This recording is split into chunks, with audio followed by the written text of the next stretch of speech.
है? तुमने तो ज्ञान गंगा को भी फेल कर दिया, गुरु जी के नियमों को फेल कर दिया। अरे फिर तो भगवान दोगला हो गया। हर काम तुम उस परमात्मा का नाम लेके करते हो, उसको बदनाम करते हो। अगर संत रामपाल जी का ये आदेश था, फिर तो संत रामपाल जी फिर तो दोगले हो गए। नियम में तो कह रहे कि भिखारी को भी नगद रुपया नहीं देना, किसी भी कुपात्र को। और जाट आरक्षण में उन राजनीतिज्ञ व्यक्तियों को 11-11 लाख रुपए दे रहे हो तुम चंदे में भक्तों के दान का। और फिर कहते हो संत रामपाल जी का आदेश है। बदनामी उनकी, कुकर्म करो तुम, और मरेगी फिर संगत। राजस्थान के अजमेर में गैंगस्टर आनंदपाल सिंह, जो कि मर चुका है वो पुलिस एनकाउंटर में। गैंगस्टर को हिंदी में कहते हैं गुंडा। AK-47 रखता था, कई लोगों को मार दिया उसने। उसके एनकाउंटर के बाद में उसके समाज के लोगों ने, राजपूत करणी सेना ने उसको शहीद का दर्जा दिलवाने के लिए, ना जाने क्या क्या CBI जांच करवाने के लिए अपना वो जो रैली कर रही थी। तुम्हारा क्या मतलब था उसमें? अरे तुम भगत हो, वो जगत के वाले लोग हैं, तुम्हारे और उनके विचार तो मिलने नहीं चाहिए। लेकिन विचार कैसे मिले? AP सिंह वकील के माध्यम से। वो आनंदपाल सिंह का वकील AP सिंह, इधर संत रामपाल जी का भी वकील AP सिंह। AP सिंह ने दोनों का आपस में कांटेक्ट करवाया। काल प्रेरणा से। काल ऐसे चोट मारता है। और भक्तों को बैठा दिया उस गैंगस्टर की CBI जांच के समर्थन में, राजस्थान के अजमेर में। और एक राजस्थान के जोधपुर का वो 1.5 फुट का आदमी LD लक्ष्मण दास, ये राजस्थान का सोजत वाला पाली वाला जो आश्रम संभालता है। ना बोलने का पता उसको, ना कुछ और जो है मालूम। बेबुद्धि के लोगों को सामने खड़ा कर रखा है। वो स्टेज पे खड़ा होके 5 लाख रुपए दे रहा वहां पे उनको, राजपूतों को, भक्तों के दान का। अपने बाप की जमीन बेच के देता अगर इतना बड़ा अगर वो दानी था तो। परमात्मा के बच्चों के कर्म क्यों फुड़वाए? देखो क्या कर रहा है। जयपुर में सरकार ने वादा किया था और उसके लिए भी मैं समर्थन पत्र लेके पहुंचा था। प्रेस कॉन्फ्रेंस में वो समर्थन पत्र हमने सौंपा था कि फर्जी एनकाउंटर की CBI जांच का संत रामपाल जी के लाखों अनुयायी समर्थन करते हैं।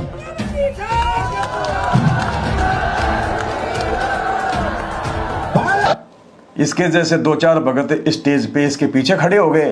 बंदी छोड़, सतगुरु रामपाल जी महाराज की जय। लेटरिन आ जाएगी, धीरे बोल ले। कुकर्मों में हमेशा साथ देने में तैयार। और बाकी मूर्ख संगत सामने खड़ी थी, लगा दिए जयकारे। और क्या क्या जयकारे लगा रहे पता है? अरे गधो, इस मार्ग में आने के बाद केवल अपने गुरु जी का जयकारा लगाना चाहिए। जयकारे का मतलब होती है जय, पूजा। और अब देखना ये क्या क्या जयकारे लगवाएगा ये 1.5 फुट का आदमी, बेबुद्धि का। माता पद्मावती की जय। तेरी बुआ लगती है वो पद्मावती? हैं? तेरी माँ है क्या? माता पद्मावती की जय। इंकलाब जिंदाबाद, भारत माता की जय। पता नहीं क्या क्या जय लगवा रहा है भक्तों से। काल ऐसे ठोकता है ढंग से। माता की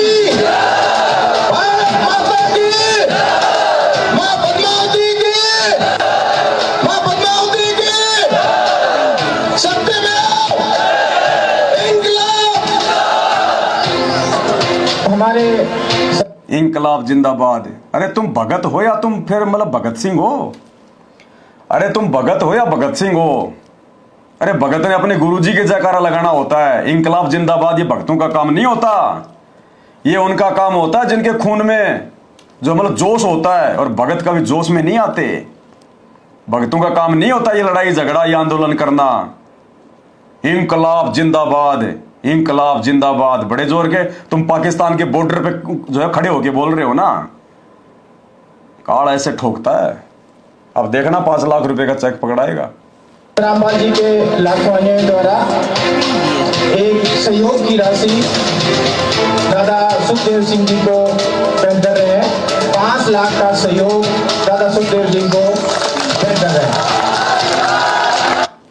दादा सुखदेव सिंह को, अपने दादाजी को दे रहा है ये 5 लाख रुपए। सुखदेव सिंह गोगामेड़ी को, जो अभी 4-5 महीने पहले जिसके घर में लोगों ने उसको गोलियों से भून दिया, उस सुखदेव सिंह को 5 लाख रुपए नकद दे रहा है।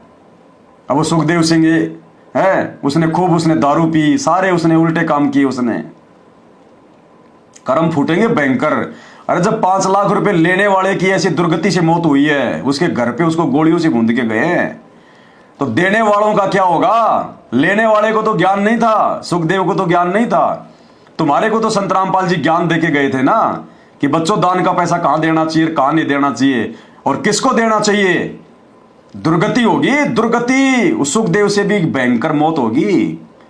वो बच्चा नहीं है जो हिसार जेल में बैठ के सब कुछ देख रहा है, उसके कलेजे पे चोट लग रही है। तुम इस प्रकार के जब उल्टे कर्म करते हो ना, तो तुम्हारे गुरु के जो है कलेजे के ऊपर चोट लगती है। और जिसने अपने भगवान को दुखी कर दिया ना, उस नालायक का तो कहीं धरती पे ठिकाना नहीं है। क्या कह रहा है सुन लो।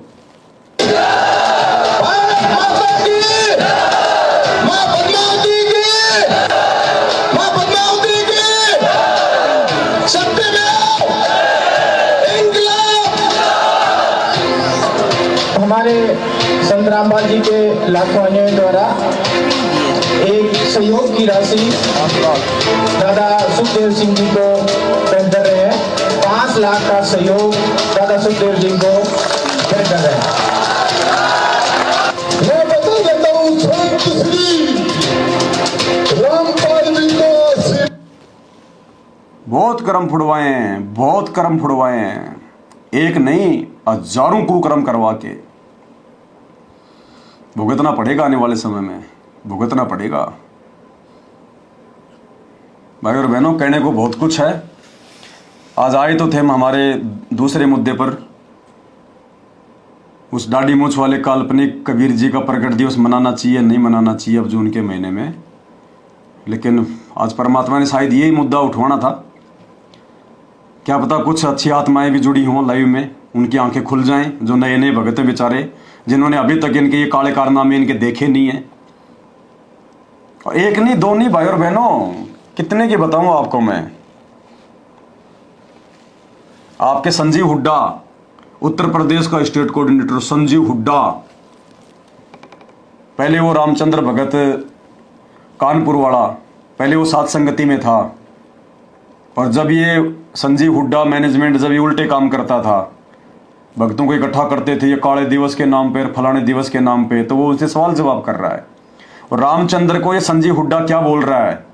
संजीव हुड्डा गुरुजी के साथ में रहता था आश्रम में, सौर नाम मिला हुआ है, पूरे उत्तर प्रदेश के भक्तों को संभालता है। और उसकी जुबान से क्या निकल रहा पता है? रंडी के बीज। अपने ही गुरु भाई को, कानपुर वाले रामचंद्र को क्या कह रहा है? रंडी के बीज। तेरे पिछवाड़े में जो है डंडा घुसेड़ दूंगा। मैं तो खाली पिछवाड़ा बोल रहा हूं, वो तो नाम लेके बोल रहा है। ये सारनामियों के लक्षण है ये। इनकी संगति करो भाइयों, इन सारनामियों को अपना भाई बनाओ, अपना गुरु भाई बनाओ, इनकी संगति करो, इनके साथ ज्यादा से ज्यादा बैठ के संगति करो, ताकि तुम्हारे अंदर भी ये जो है गंदगी डाल दें। क्या कह रहा है? सारनामियों की दिखा रहा हूं तुम्हें आज ये पोल पट्टी सारी। आंखें खुल जानी चाहिए तुम्हारी, कान पकड़ के आज ही तौबा कर लो कि गुरुजी बहुत बड़ी गलती हो गई हमारे से। हमें तो मालूम नहीं था ये राक्षस है आपके परिवार वाले, ये कोऑर्डिनेटर, आपके बेटा बेटी। क्या कह रहे हैं सुन लो। हेलो, संजीव हुड्डा जी सत्साए, कौन हो भाई? कानपुर से रामचंद्र। हाँ सुना भाई। 18 तारीख को लखनऊ में क्या कर रहे हैं भगत जी? क्या करना क्या करना है? हाँ मैसेज पूरे देश में डाला, तो बताइए ना 18 तारीख को आप क्या कर रहे हो भगत जी? यूपी के स्टेट कोऑर्डिनेटर हो तो आप जवाब दो ना भगत जी। भक्तों को देते हैं भाई जवाब। अरे भक्तों को देते हैं? रामचंद्र सुधर जा, कुछ नहीं रखे इंतजाम। अरे आप, हम सुधरे या ना सुधरे, आप इसका जवाब दो कि आप 18 नवंबर को लखनऊ में। अरे मैं सुधार दो ना फिर। अरे तुम क्यों सुधारने क्यों नहीं आ रहे हो? आ जाओ ना सुधारने के लिए। अरे मान जा, रामचंद्र कुछ नहीं रखा। दास कभी नहीं मानेगा, तुम्हारे जैसे गद्दारों से पट्टा रहेगा। और आप जवाब दो ना, दुनिया की बातें छोड़ो, आप ये जवाब दो 18 नवंबर को लखनऊ क्या कर रहे हो? संजीव हुड्डा जी, ये धमकियां देना छोड़ दो। अरे फालतू बकवास मत ना कर, मान जा। तो क्या कर रहे हो तुम लखनऊ में, ये पहले बताओ ना भगत जी, फालतू बकवास छोड़ो। अरे मान जा, रामजादे मान जा। अरे नहीं मानूंगा, तुम जैसे लोगों को हाँ? नहीं मानूंगा, ये गालियां तुम देते रहो। पूरा मैं डंडा दे दूंगा। 18 नवंबर को तुम क्या कर रहे हो ये पहले बताओ संजीव। डंडा दे दूंगा, बाकी शब्द क्या है आप देख लेना। ये धमकियां देना छोड़ दो। अरे फालतू बकवास मत ना कर, मान जा। तो क्या कर रहे हो तुम लखनऊ में, ये पहले बताओ ना भगत जी, फालतू बकवास छोड़ो। अरे मान जा, रामजादे मान जा। अरे नहीं मानूंगा, तुम जैसे लोगों को हाँ? नहीं मानूंगा, ये गालियां तुम देते रहो। पूरा मैं डंडा दे दूंगा। 18 नवंबर को तुम क्या कर रहे हो ये पहले बताओ संजीव हुड्डा जी, यूपी स्टेट कोऑर्डिनेटर, ये गालियां देना बंद कर। मुर्गा बना कर रोड पर ध्यान अरे यही 18 बात नवंबर को तुम लखनऊ में क्या कर रहा है, तुम क्या मुर्गा- तो सारनामियों के लक्षण है, डंडा दे दूंगा, मुर्गा बना के मारूंगा, ये भगतों के लक्षण है क्या? हैं? अरे भगत प्रहलाद ने कभी किसी को कहा कि मैं तेरे को मुर्गा बना के मारूंगा, तेरे पिछवाड़े में जो डंडा दे दूंगा? हैं? तू रंडी की बीज है। धन्ना भगत ने, गरीबदास जी ने, दादू जी ने, नानक जी ने, धर्मदास जी ने कभी अपने गुरु भाइयों को इस प्रकार से कहा क्या? हैं? संत रामपाल जी ने कभी किसी को कही ये बातें? उनके साथ तो ना जाने कितने लोगों ने जमल की बदतमीजियां की है। या तो भगत खाली से सवाल ही तो पूछ रहा है कि 18 तारीख को लखनऊ में संगत क्यों बुला रहे हो? जवाब दे देना चाहिए क्यों बुला रहे हैं? नहीं मानूंगा, ये गालियां तुम देते रहो। पूरा मैं डंडा दे दूंगा। 18 नवंबर को तुम क्या कर रहे हो ये पहले बताओ संजीव हुड्डा जी, यूपी स्टेट कोऑर्डिनेटर, ये गालियां देना बंद कर। मुर्गा बना कर रोड पर ध्यान अरे यही 18 बात नवंबर को तुम लखनऊ में क्या कर रहा है, तुम क्या अरे मुर्गा तेरे- बनोगे? तुम तो कानपुर नहीं दिखाने। तेरा मुर्गा बना कर मारूंगा, ध्यान रखिए इस बात का। अरे ठीक है। संत रामपाल जी महाराज करे वास्तव में शिष्य हो। ध्यान रखिए, तुमने बहुत नुकसान कर दी, तुमने बहुत बकवास कर ली है। संजीव हुड्डा जी अगर अरे वास्तव बोल साले का कान पर मारूंगा, रामजादा बकवास करे। अगर संजीव हुड्डा आप जी आप जबकि संत नारी का रामपाल जी कीड़ा। महाराज के वास्तव शिष्य हो, तो आप कानपुर आकर के अपनी नारी का मैंने कीड़ा। ढोकले की औलाद हो। आप संत नाली का कीड़े रामपाल। साले रंडी के बीज अरे रामजादे। गंदी नाली के कीड़े, साले रंडी के बीज। अब इससे पूछो भाई साहब से, सारनामी से, गुरुजी के चरणों में रहने वाले से, गुरुजी के भाई के मुख्य आदमी से, उत्तर प्रदेश के स्टेट कोऑर्डिनेटर से, इससे पूछो कि रामचंद्र की माँ और तेरी माँ में क्या अंतर है भाई? हैं? अरे तू कभी जिंदगी में रामचंद्र की माँ से कभी आंखों से आंखें मिला सकता है क्या तू? अरे वो भी तो तेरी माँ ही है, उसने तेरा क्या बिगाड़ा रे भाई? हैं? रंडी के बीज बोल रहा है, वो रंडी है वो। ये कीड़े पड़ेंगे इन लोगों के भाई और बहनों, मैं भगवान का विधान बता रहा हूं तुम्हें। इस जन्म में नहीं तो अगले जन्म में ये कुत्ते बनेंगे, ये कुत्ते कीड़े पड़ेंगे। भगत होके जो गलती करेगा, जानबूझ सांची तजे, करे झूठ से ने, ताकि संगत है प्रभु शौपन में भी ना दे। मुर्गा बना कर मारूंगा, ध्यान रखिए इस बात का।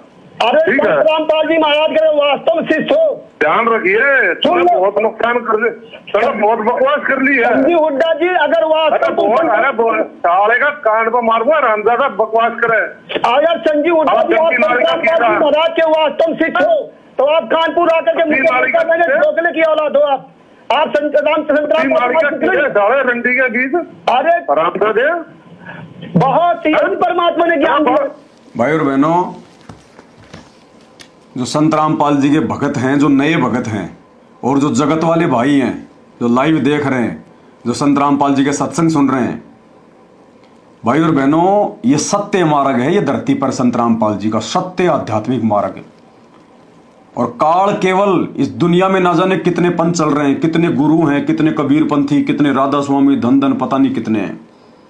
ये काल सबसे ज्यादा गंदगी केवल संत रामपाल जी के मार्ग में फैलाएगा, क्योंकि बाकी तो उनके पास ना भक्ति है, ना मंत्र है, ना शास्त्रों के अनुसार ज्ञान है, ना उनके गुरु संपूर्ण है, ना वो अधिकारी है नाम देने के, जो है भक्ति करवाने के। काल को उनकी टेंशन नहीं है, वो तो ऑलरेडी उनके मुंह में है। काल को टेंशन है संत रामपाल जी के भक्तों की कि ये ना निकल जाए यहां से। सबसे ज्यादा गंदगी, सबसे ज्यादा रोड़ा वो संत रामपाल जी के मार्ग में फैलाएगा। और संत रामपाल जी भी यही चाहते हैं कि जो गंदगी 28 साल से जो मेरे साथ में जुड़ी हुई है वो निकल जाए। कम नहीं होते 28 साल। जो संत रामपाल जी का होगा, जिसने ज्ञान समझ लिया होगा, वो तो बिल्कुल वैसा ही होगा जैसा संत रामपाल जी हैं। चाहे कुछ भी कोई कहे, वो अपनी मर्यादा नहीं तोड़ेगा, अपना नियम नहीं तोड़ेगा, अपनी सीमा को नहीं लांघेगा, और बाकी जो कचरा है वो ऑटोमेटिक ही दूर हो जाएगा। संत रामपाल जी को बोलने की जरूरत नहीं है, सिर में दर्द ही करने की जरूरत नहीं है, उनको बुरा बनने की जरूरत नहीं है कि मुझे गुरुजी ने आश्रम से निकाल दिया। जैसे ये कर्म कर रहे हैं उनकी गैर हाजिरी में, वो छटनी कर रहा है, वो सबका बाप है, वो बैठा वहां पे, वो सारी सृष्टि का मालिक अगर धरती पे उतर के आया है तो हिसार जेल में बैठने नहीं आया, उसका मकसद बहुत तेज है। आने वाले समय में तो पूरी दुनिया को पता चलेगा इन बातों का। बाकी चाहे कितनी बकवाद कर लो वर्तमान में, कोई दिक्कत नहीं। तो ये हाल है गुरुजी के परिवार की संगति करने वाले इन कोऑर्डिनेटरों का, गुरुजी के भाई की कुसंगति करने वाले इन कोऑर्डिनेटरों का।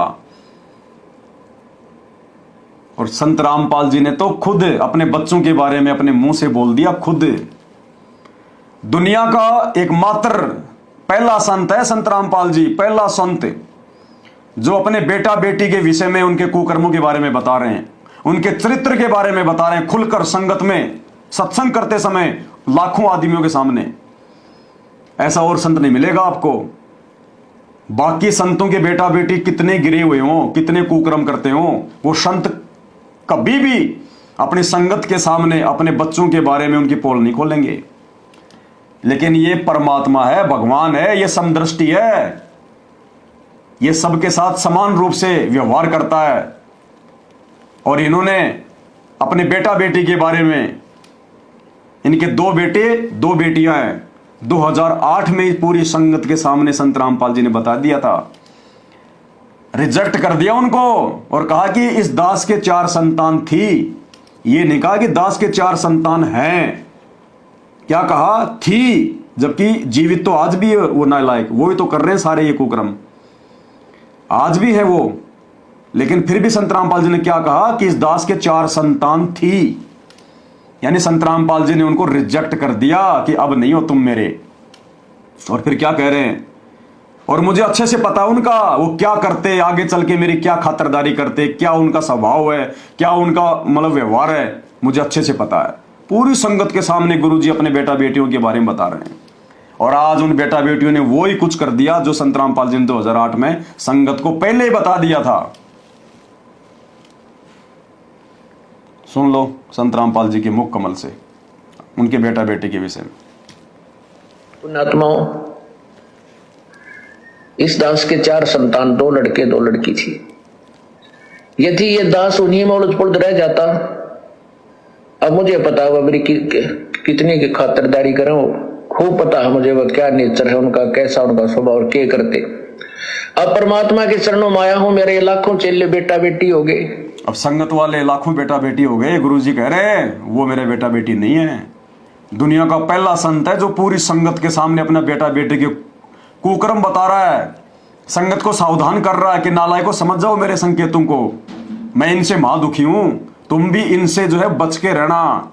ये ना सोचना कि ये मेरा बेटा मेरी बेटी है, तुम इनको ब्रह्मा विष्णु महेश मान के इनके पीछे ना चिपके रहना। ये मेरे बेटा बेटी नहीं है, ये काल के बेटा बेटी आ रखे हैं तुम्हारी भक्ति को बर्बाद करवाने के लिए। और आज सारे कुकर्म संगत में वो बेटा बेटी कर रहे हैं, संगत से करवा रहे हैं, क्योंकि ये तो अंतर्यामी भगवान है ना, इन्होंने तो पहले बता दिया सारा सब कुछ। सुन लो एक बार। पुण्यात्माओं, इस दास के 4 संतान, 2 लड़के 2 लड़की थी। यदि ये दास उन्हीं में उलझ पुलझ रह जाता, और सुनो, अब मुझे पता है मेरी कितनी की खातिरदारी करें, खूब पता है मुझे वह क्या नेचर है उनका, कैसा उनका स्वभाव और क्या करते। अब परमात्मा के इन्हें 2008 में बता दिया कि वो क्या करते, आगे चल के वो क्या करेंगे, पहले बता दिया संत रामपाल जी ने उनका फ्यूचर। और आज वही गंदगी फैला दी उन्होंने। और इस प्रकार के ये प्रमाण देख देख के भी आप लोगों की आंखें नहीं खुल रही। अरे संत रामपाल जी ने अगर अपने बेटा बेटी को अगर गलत बोलना होता तो आश्रम में हाथ पकड़ के नहीं बोल देते, संगत को नहीं कह देते। और कहने में कौन सी उन्होंने कमी छोड़ दी। लेकिन संगत की बुद्धि कहां काम कर रही है, परमात्मा ने यह भी तो देखना था। आश्रम में तो हमने उनके कुकर्म हमने नहीं देखे, मालिक ने तो उनके कुकर्म सारे देख लिए।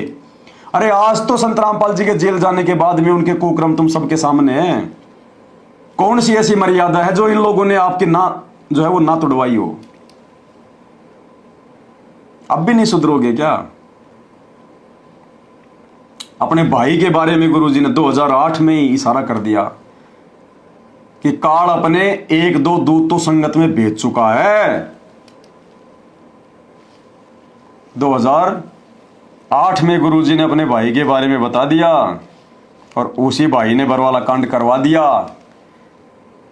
हरियाणा के डीजी का ड्राइवर था, उसकी पुलिस में नौकरी थी, और बरवाला कांड धारा 144, 25,000 पुलिस फोर्स, चिड़ी का बच्चा ना आश्रम में आ सकता ना जा सकता। और मैन बरवाला कांड की रात को संत रामपाल जी का वो गद्दार भाई महेंद्र पुलिस वालों के साथ में आश्रम से बाहर निकल जाता है और 8 साल तक भगोड़ा बन के घूमता है, और उसके बाद खुद ही अपने आप को पकड़वाता है और मात्र 28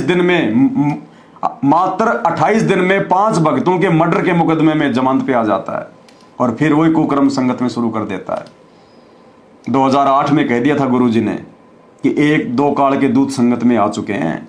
अब बहुत सारे लोग कहते हैं कि पवन के बारे में बोल रहे हैं गुरुजी, पवन ने तो नाम ही 2013 में लिया है, गुरुजी तो 2008 में कह रहे हैं कि आ चुके हैं।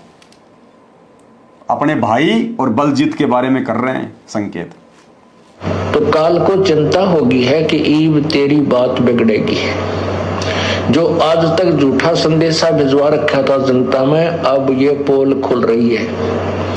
तो जिस कारण से उसने ये सब कहानी बिगड़वाने की चेष्टा की, लेकिन समर्थ का सरना गहो रंग होरी हो, कभू ना हो एकाज राम रंग होरी हो। समर्थ की ओट में बैठे हैं हम, उस पूर्ण पुरुष की आड़ में, उसकी पूर्ण पुरुष की शरण में हम बैठे हैं। हमारा कभी आकाज नहीं हो सकता। तो इसी प्रकार काल अपने दूत इसी संगत में 1-2 तो हो चुके हैं, लेकिन उनकी दाल नहीं गल पाएगी। जनता बहुत सियानी बना दी हमने। 1-2 तो इसी संगत में काल के दूत हो चुके हैं। अरे पूछो अगर हिम्मत हो तो तुम लोगों से अब। अरे ये संगत वाले दिन रात हिसार जेल में गुरुजी से प्रार्थना लगवाते हैं। अरे लगाओ ये प्रार्थना कि गुरुजी उस काल के दूत का नाम बता दो जो 2008 में आपने कह दिया था। कौन है वो काल का दूत, ताकि हम सावधान हो जाएं। लगाओ प्रार्थना, पूछो गुरुजी से कि गुरुजी काल के दूत का नाम बता दो। लेकिन तुम्हारी हिम्मत कहाँ है? आश्रमों में तुम्हारी खोपड़ी के बाल उड़ा दें ये लोग अगर तुम उनके बारे में अगर कुछ बोल दो तो। और तुम्हारी प्रार्थना जाएगी कैसे? गुरुजी के परिवार के माध्यम से, क्योंकि देशद्रोह का मुकदमा है। गुरुजी का परिवार मिल सकता है या वकील मिल सकते हैं। वकीलों को फीस कौन देता है? गुरुजी का परिवार। तो वकील तो तुम्हारी प्रार्थना लगाएंगे नहीं डायरेक्ट। और गुरुजी के परिवार के खिलाफ प्रार्थना लगाओगे तो वो परिवार तुम्हारी खोपड़ी के बाल उड़ा देगा।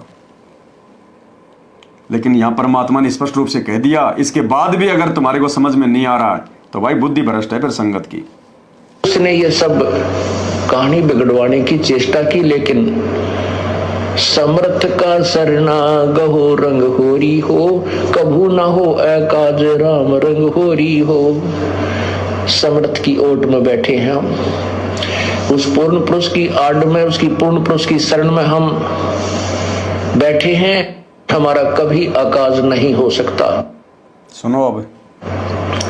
तो इसी प्रकार काल अपने दूत इसी संगत में 1-2 तो हो चुके हैं, लेकिन उनकी दाल नहीं गल पाएगी। जनता बहुत सियानी बना दी हमने। अपने श्रद्धालुओं को तोते की तरह रटा दिया है ये ज्ञान। अब उन दुष्ट आत्माओं से औरों को भी बचाएंगे और आप भी दूर रहेंगे। आप भी दूर रहेंगे, औरों को भी बचाएंगे। और वो काम कौन कर रहा है? सत्सेवक कर रहे हैं। हम खुद भी इन काल के दूतों से, मैनेजमेंट वालों से, कोऑर्डिनेटरों से, गुरुजी के बेटा बेटी भाइयों से हम खुद भी बचे हुए हैं। और संगत वालों को भी वीडियो बना बना के लाइव आके आप लोगों को दिन रात समझा रहे हैं। और जो समझ गया वो बच गया, बाकी अपने सी तैसी करवा रहे हैं। भाई और बहनों, कुछ नहीं, ये 2028 तक का खेल है। उसके बाद में सिर पे हाथ पटक पटक के रहोगे, सिर पे हाथ पटक पटक के। दोबारा मौका नहीं मिलेगा। ये जन्म खोदोगे तुम लोग मोक्ष के लिए। करते रहना तुम भक्ति चाहे दिन रात। गुरुजी के आने के बाद में कुछ नहीं लेना देना, कुछ नहीं लेना देना उसके बाद। तो हम तो प्रार्थना कर सकते हैं। हमें तो पता है हकीकत का, सच्चाई का पता है कि आगे क्या होगा। इसलिए संघर्ष कर रहे हैं, इसलिए ज्ञान आधार से चल रहे हैं, इसलिए धैर्य के साथ में अपने परमात्मा के मिशन को आगे बढ़ा रहे हैं। ज्ञान प्रचार करना कोई मिशन नहीं होता। और ज्ञान प्रचार का माध्यम केवल एक ज्ञान गंगा पुस्तक नहीं होता। लो ज्ञान गंगा, लो ज्ञान गंगा, ये हम लाइव आके समझा रहे हैं, ये भी एक ज्ञान प्रचार है। अपने रिश्तेदारों को समझाओ, वो भी ज्ञान प्रचार है। बस में बैठे हो तुम, किसी को मालिक की चर्चा करो, वो भी ज्ञान प्रचार है। अपने आड़ोसी पड़ोसी को बताओ, वो भी ज्ञान प्रचार है। किसी को बैठा के सत्संग सुना दो, वो भी ज्ञान प्रचार है। और तुम क्या ज्ञान प्रचार कर रहे हो? तुम्हारे खुद के पास तो ज्ञान की छींट नहीं है। अरे तुम खुद तो मर्यादा में नहीं हो, गुरु जी के एक भी तुम नियम पे नहीं चल रहे। राजनीति तुम कर रहे, स्टेडियम तुम बना रहे, गुंडों की सीबीआई जांच तुम करवा रहे, 5-5 लाख रुपए उनको तुम दे रहे, जाटों के आरक्षण में तुम बैठ रहे, 11-11 लाख रुपए तुम दे रहे। तुम्हारी मर्यादा है कहां? है कहां तुम्हारी मर्यादा? गुरु जी के रहते सहते वो दाढ़ी मूंछ वाले को भगवान मान के उसका प्रकट दिवस तुम मना रहे। कहां तुम्हारी मर्यादा है? क्या फायदा तुम्हारे ज्ञान प्रचार का? भैया 2028 तक का खेल है, भगत धोखा खा जाएंगे। बाकी जो दुनिया है उसको तो भगवान एक मौका देगा। जो लोग अभी तक संत रामपाल जी की शरण में नहीं आए उनको तो एक मौका मिलेगा फिर। लेकिन जो भगत संत रामपाल जी से नाम दीक्षा ले चुके हैं सन 1994 से लेके वर्तमान में जो नाम दीक्षा ले रहे हैं, उनको मौका नहीं मिलेगा दोबारा। क्योंकि जिन को नाम दीक्षा मिल गई, ये उनकी परीक्षा चल रही है। जब तक संत रामपाल जी हिसार जेल से बाहर नहीं आ जाते हैं तब तक उन सभी उपदेशियों की परीक्षा है। दुनिया तो बाद में लेगी, उनके तो बाद में आगे परीक्षा होगी, वो मालिक जाने। लेकिन ये मौका खो देंगे वो लोग। गुरु जी के आने से पहले पहले जितने लोग साथ संगति से जुड़ गए और पूरी मर्यादा में हैं, भैया इस जन्म में गुरु जी के रहते सहते उन्हीं का मोक्ष है। लिख लेना इस बात को, बाकी किसी का मोक्ष नहीं है। धक्के खाओ, 1000 साल तक मार्ग चलेगा। सतयुग जैसा माहौल परमात्मा बना के चले जाएगा। 10, 20, 50 मानव जन्म लेते रहो, वर्तमान की जो भक्ति तुमने की है और अपना मौज मस्ती करते रहो, और फिर ऊपर जाओ, फिर देवता बनो, महादेव बनो, फिर नीचे आओ, फिर राजा बनो, और फिर गधे कुत्ते सुअर भी बनो। ये फाइनल विधान है परमात्मा का। ये बाप है सबका, हरियाणा का कोई जाट को नहीं हो। खाली रामपाल समझने की भूल मत कर देना इसको। खा गए धोखा रामपाल समझ के। ये आदि राम है। रामपाल कहते हैं उसी को जो बन के राम पालन करता। ये तीनों लोकों में प्रवेश करके सबका पेट भरने वाला विष्णु है। ये विष्णु, त्रिलोकी विष्णु नहीं, विष्णु तीनों लोकों में प्रवेश करके सबका पालन पोषण करने वाला। अब दुनिया वालों को तो नहीं पता 3 लोक कौन से हैं। दुनिया तो खाली पाताल, ये स्वर्ग और ये धरती, बस ये 3 ही लोग जानती है। लेकिन तुम भक्तों को तो पता है ना कि 3 लोक और कौन है। ये उन तीनों लोगों का स्वामी है, असली त्रिलोकी नाथ संत रामपाल जी है। तो भाई और बहनों, अब चाहे पूरी रात बोलते रहो, इनके कुकर्म तो इतने हैं, चाहे पूरी रात बोलते रहो तो भी दी एंड नहीं है। लेकिन समझदार को संकेत ही काफी है। बाकी भैंस के आगे चाहे कितनी बीन बजा लो, कोई फायदा नहीं है। बाकी हम कल रात्रि 8:30 बजे लाइव आएंगे परमात्मा की दया से, ज्ञान आधार से। फिर हम और साथ संगति करेंगे। तो आप जी कल भी रात्रि 8 बजे लाइव जुड़िए। अब मालिक दया करेंगे रोजाना लाइव आएंगे। अब पता नहीं कितने दिन चलेंगे, यूट्यूब वगैरह, फेसबुक वगैरह, इंटरनेट वगैरह। अब दुनिया डामाडोल होने वाली है धीरे धीरे धीरे धीरे। जो समय आगे बढ़ेगा दुनिया में आपत्तियां बढ़ती जाएंगी। अब आपत्तियां डाउन होने का नाम नहीं लेंगी। यो भगवान जेल में बैठने नहीं आया। ऐसा नहीं है कि दुनिया तो ऐसे ही मौज मस्ती करती रहेगी और भगवान जेल में बैठा रहेगा और भगत उनके दुखी होते रहेंगे। आलिया समय बहुत नजदीक है। अब ये लास्ट का समय चल रहा है। 2028 लास्ट है, युग परिवर्तन का समय। भक्तों की भी गिंडी बनेगी, फुटबॉल बनेगी, फुटबॉल जगत की तो बनेगी, भक्तों की भी फुटबॉल बनेगी जो मर्यादा में नहीं है। और जो व्यक्ति सतलोक आश्रमों में जुड़ा हुआ है, किसी की मर्यादा नहीं है, एक की भी, चाहे अपने आप को कितना ही बड़ा भगत क्यों ना समझे। पछताना पड़ेगा उसको, रोना पड़ेगा अंत में।